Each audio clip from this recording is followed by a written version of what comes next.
Hi friends, Telangana రాష్ట్రంలో TET డిఎస్సికి prepare అయ్యే అభ్యర్థుల కోసం 10వ తరగతి తెలుగు పాఠ్యపుస్తకంలో ఉన్నటువంటి ఉత్పత్తార్థాలను చూద్దాం.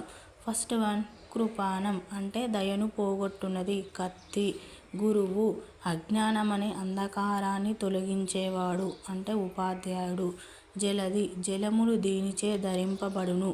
సముద్రం, త్రివిక్రముడు ముల్లోకములను ఆక్రమించువాడు అంటే విష్ణువు. దాశరథి దశరథుని పుత్రుడు అంటే శ్రీరాముడు.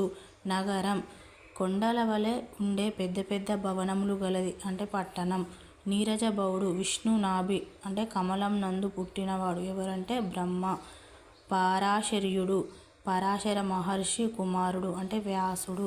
భవాని భవుని భార్య అంటే పార్వతీదేవి. భాగీరథి భగీరథునిచే తీసుకురాబడినది అంటే గంగ. భానువు అంటే ప్రకాశించువాడు అంటే సూర్యుడు. భాష భాషింపబడునది అంటే మాట. ముని మౌనంగా ఉండేవాడు అంటే ఋషి. వసుధ బంగారంను గర్భమందు గలది అంటే భూమి.